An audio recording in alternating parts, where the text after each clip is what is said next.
Salut, j'espère que tu vas bien. Aujourd'hui, on se retrouve pour un nouvel épisode de la série From Zero to Amateur en complet.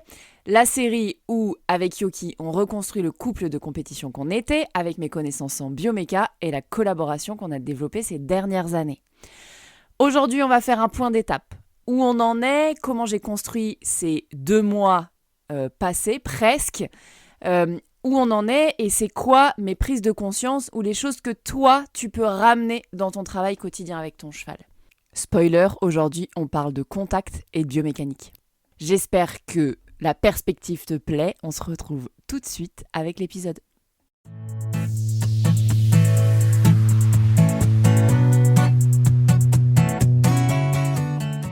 Salut, bienvenue dans À Cheval, le podcast de l'équitation collaborative. Je suis Morgane, je suis coach en équitation et j'accompagne mes élèves, peu importe leur discipline ou leur niveau équestre, vers plus de collaboration dans leurs échanges avec leur cheval. Si tu es cavalière et que tu es à la recherche de connaissances, de tips, de réflexions ou d'exos pour que ton équitation devienne plus collaborative, alors tu es au bon endroit. Dans ce podcast, je te partage seule ou avec mes invités tout pour t'inspirer et que tu puisses développer l'équitation dont tu rêves avec ton cheval. T'es prête ? Allez hop, à cheval ! Je suis ravie de vous retrouver dans cette série qui concerne mon retour, ou en tout cas mon projet de retour en compétition avec Yoki. Si jamais tu n'as pas entendu parler de ce projet, je te conseille d'aller écouter l'épisode numéro 162. C'est celui où je te pose les bases. Si tu as bien en tête que ici on soutient ce projet, je vous partage les apprentissages que je fais, la manière dont je construis le projet, bref, tout ce que vous allez vous pouvoir attraper et ramener avec vos chevaux dans votre quotidien avec vos propres objectifs. Si on est bien OK avec ça, tu peux continuer l'écoute de cet épisode de podcast. On est donc à 1 mois et demi du début du projet, du moment où je me suis dit « Allez, go, feu, on est parti, on retourne en concours et on s'organise pour que ce soit possible et que ce soit le cas. » Donc, ce projet, il a commencé début novembre. Au moment où j'enregistre cet épisode de podcast, on est mi-décembre bien mature. Donc, ça fait 1 mois et demi qu'on a repris, j'ai envie de dire, presque à zéro le travail d'un point de vue surtout physique, puisque évidemment, Kyoki, on se connaît par cœur et on est techniquement là où on en était à l'époque, ou presque. Donc, j'ai pas tout le travail d'apprentissage du cheval à faire ou d'apprentissage de la gestion émotionnelle à faire. Sur ce côté-là, on est vraiment calé avec Yoki. Aujourd'hui, on a hyper confiance l'un dans l'autre. Le travail, c'est OK. Il est hyper dans la collaboration. Il s'exprime sans nous envoyer en l'air.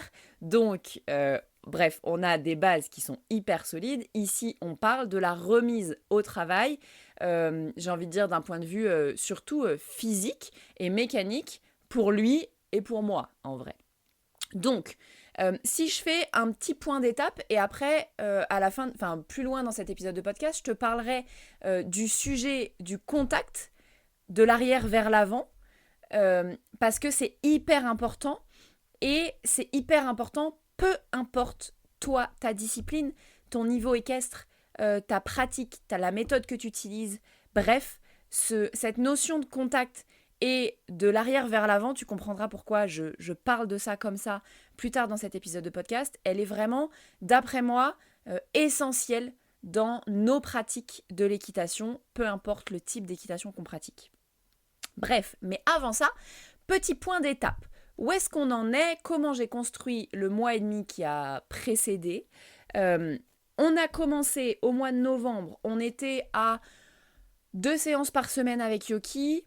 Globalement, je grossis les traits là, parce que je m'adaptais à mon envie, au temps que j'avais, au temps climatique, à tout ce que j'avais en termes de planning à faire à côté, bref.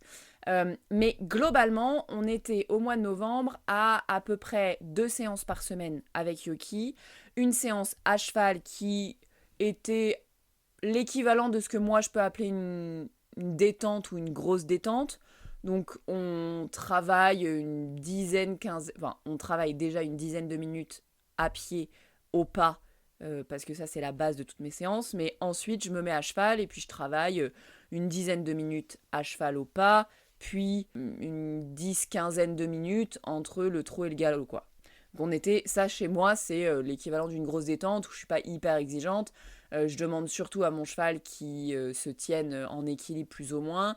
Je veux avoir accès à son dos, je veux qu'il puisse monter son dos et je veux qu'il puisse me porter de manière optimale, que je sente vraiment que c'est ok pour lui de me porter.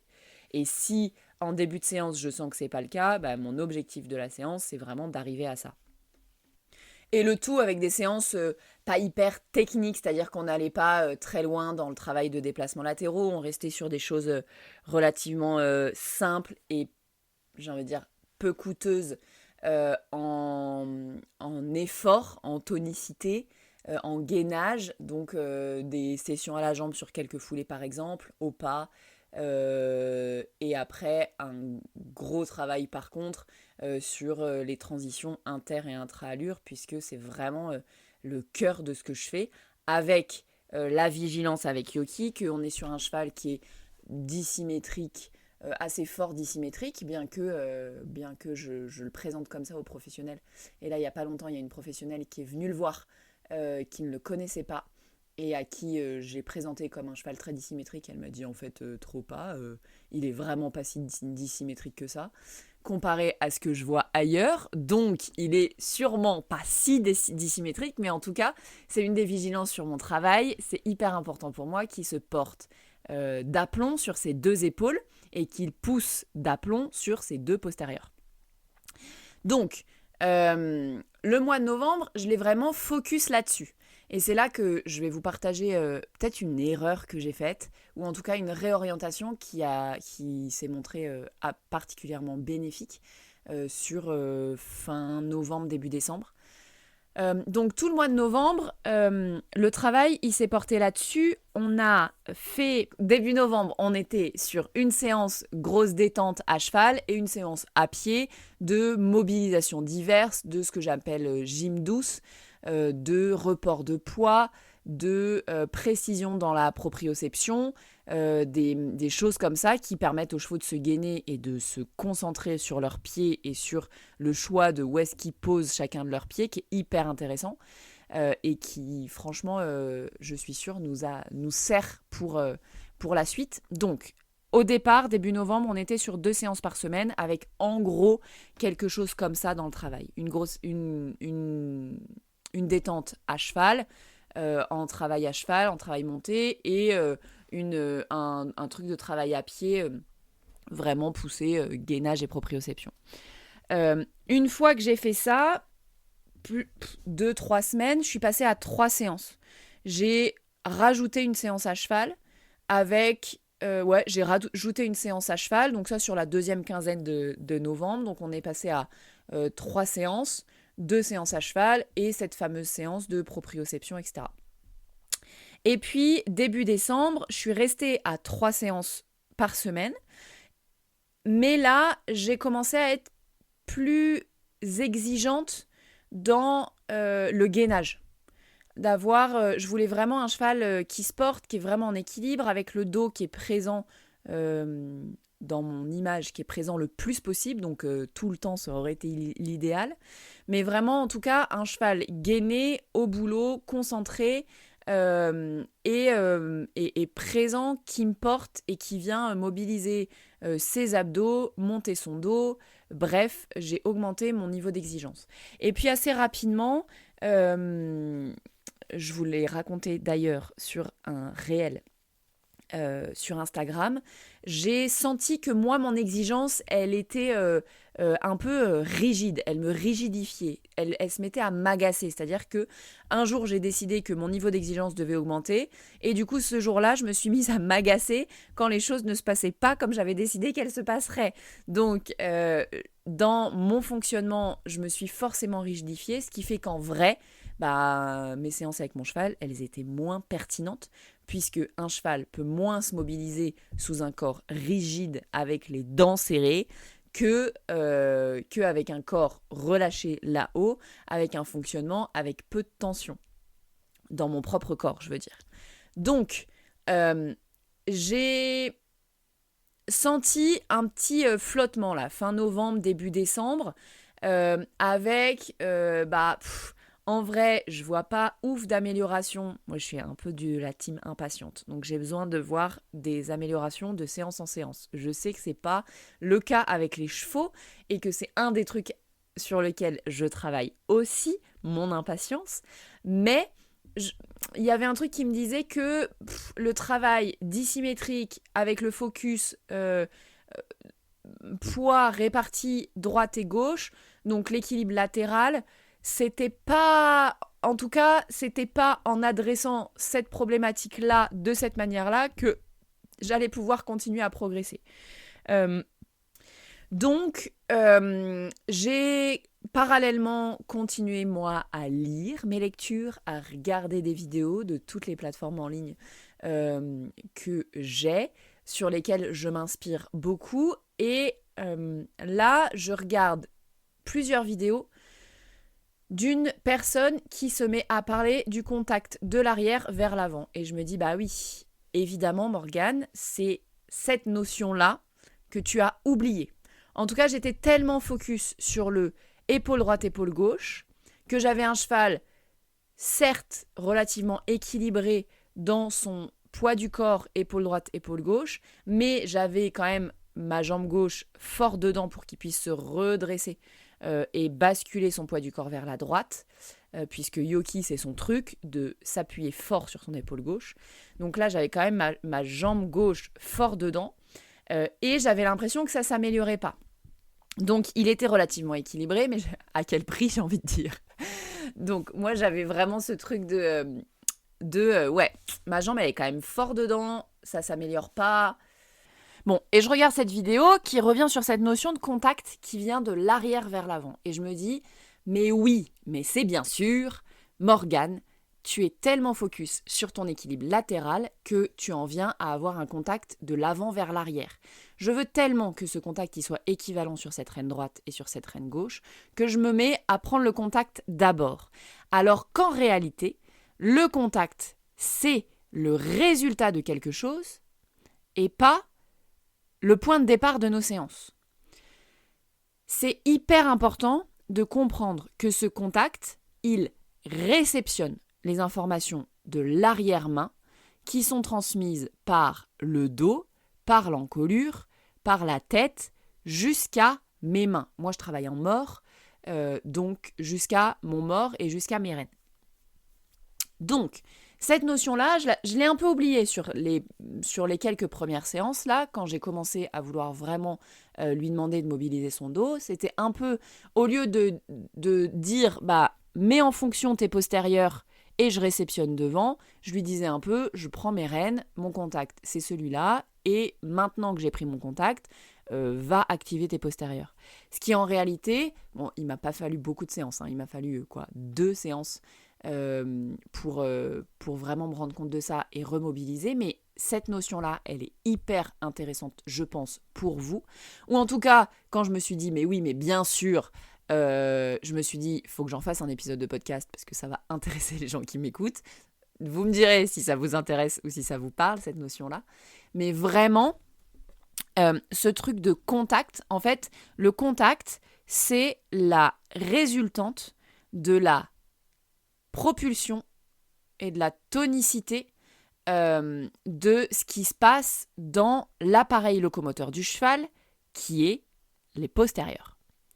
Et on l'oublie souvent parce que comme nous, on veut un cheval sur la main, blablabli, blablabla, on a tendance à ajuster nos rênes et à faire ce qu'on peut avec le reste en dessous. En réalité, la clé du succès, c'est, en tout cas du succès du fonctionnement du cheval, c'est de se dire que on veut mobiliser le moteur et récupérer les informations dans nos rênes. Tout ça avec, je vous parle du fait que on réceptionne les infos de la propulsion du cheval, mais en vrai de vrai, comme nous, on est quand même aussi là, on est sur une une zone de relation finalement dans nos mains. Dans ce contact, on a aussi les infos de la tension de notre propre corps, notamment de notre dos et de nos bras. Ok ? Donc, on est quand même sur une notion assez complexe, mais ce truc d'image du contact qui va de l'arrière vers l'avant, moi, elle me parle de ouf. Vous me direz, venez me dire sur les réseaux sociaux, sur Instagram, si cette notion-là, elle vous parle.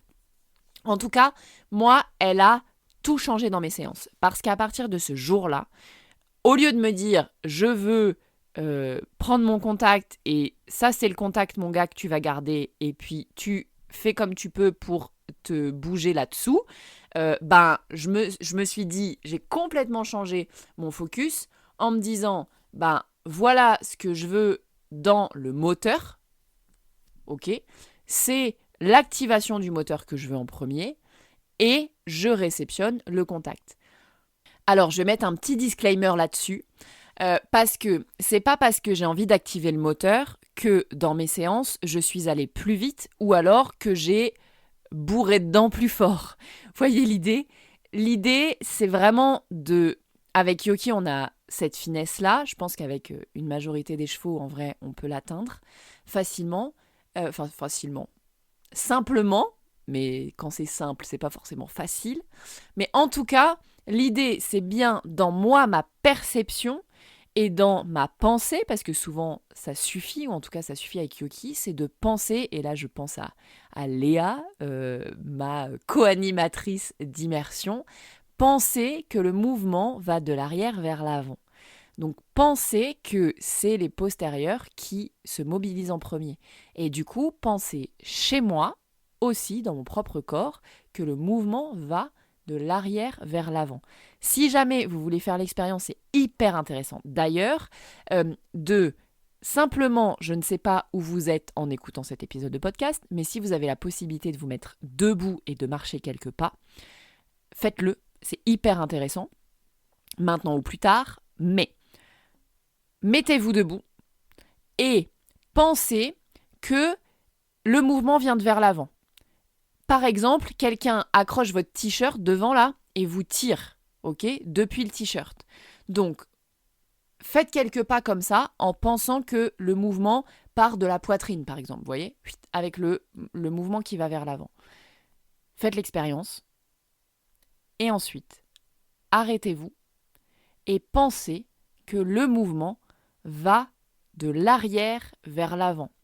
Comme si vous aviez quelqu'un qui mettait sa main dans, j'ai envie de dire, le bas de votre dos, ou que vous aviez une espèce de... Moi, il y a une image qui me plaît assez. C'est une espèce de... Comme si j'étais dans un hamac. Je suis debout, mais j'ai un long tissu là, tout le long de mon corps derrière. Et c'est le tissu qui me prend depuis derrière pour me pousser vers l'avant. Faites l'expérience et juste sentez la différence dans votre corps et les muscles qui se mobilisent différemment entre une proposition et l'autre. Et vous allez sentir qu'il y a une des propositions qui est plus naturelle pour vous, je dirais. Ou peut-être que pour vous, le mouvement vient d'ailleurs. Mais avec les chevaux, et donc là je fais le lien avec l'épisode juste précédent sur la propulsion et le fait d'augmenter ou d'améliorer la capacité de portage de nos chevaux par la propulsion, on a besoin que ce mouvement vienne de l'arrière vers l'avant. Je vais faire le lien direct entre ces deux petites expérimentations que je vous ai proposées et le cheval qui se tire et le cheval qui se pousse. Il y a un lien direct pour moi qui est hyper intéressant. Et donc, nous, on veut, dans l'idéal, un cheval qui se pousse, avec un garrot qui se tient et un cheval qui se tient en équilibre. Donc, on veut qu'il se pousse, mais on ne veut pas qu'il aille vite et qu'il plonge le garrot dans le sable. Ok ? Donc, si on en revient à mes moutons et à la progression que je vis, moi, avec Yoki, ou en tout cas les étapes, les pièces de puzzle que je mets ensemble les unes après les autres, j'ai changé mon focus de « je veux absolument un contact comme ci à droite et comme ci à gauche » à « je veux que dans mon contact, je réceptionne la propulsion du moteur derrière. Et ça a absolument changé tout dans mes séances. J'ai gagné en rebond, j'ai gagné en disponibilité du cheval, j'ai gagné en propulsion évidemment, j'ai gagné en tonicité. Et j'ai donc l'impression d'avoir enfin trouvé une clé pour permettre à mon cheval de progresser et nous permettre de nous gainer. On est sur du renfort musculaire, là, clairement, pour aller vers notre objectif final, qui est le concours complet.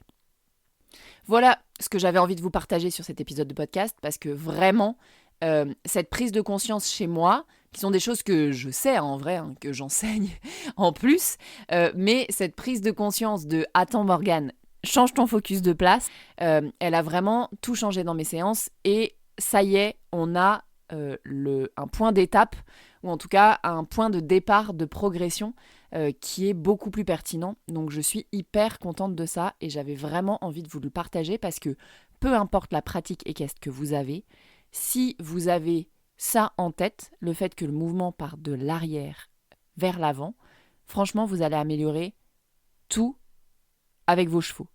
Que vous ayez, j'ai envie de dire, une pratique loisir et que vous vouliez juste, je mets juste entre guillemets, mais que votre cheval vous porte de manière optimale sans se faire mal au dos, ou que vous ayez une pratique de compétition et que vous ayez envie, déjà que votre cheval vous porte de manière optimale, mais aussi d'aller gagner des points sur vos reprises de dressage ou de gagner du temps, ou avoir un cheval qui saute mieux ou qui fait moins de barres sur vos tours de CSO et sur votre cross. On ne fait pas de barres sur le cross, mais vous m'entendez, si vous voulez qu'il progresse dans sa propulsion sur le cross. Tout ça, c'est hyper important d'avoir dans le focus ce cheval qui part de l'arrière vers l'avant. Et c'est en plus quelque chose dont on parle beaucoup dans les programmes avec mes élèves, je veux dire du programme Feel and Fit quand je les accompagne. Franchement, je crois que c'est un des premiers focus que je fais dans mes séances et qui change absolument tout, même pour la disponibilité des chevaux, dans l'équilibre des chevaux. Bref, faites le test avec votre cheval. Ce même test-là de tiens, je me tiens à pied et je demande à mon cheval de partir au pas en imaginant que quelqu'un me tire par le t-shirt depuis l'avant là. Et ensuite, je demande à mon cheval de partir au pas avec quelqu'un, avec cette image de hamac, si elle vous parle, qui me tire depuis l'arrière, enfin qui me pousse depuis l'arrière. Vous pouvez faire ce même test à cheval.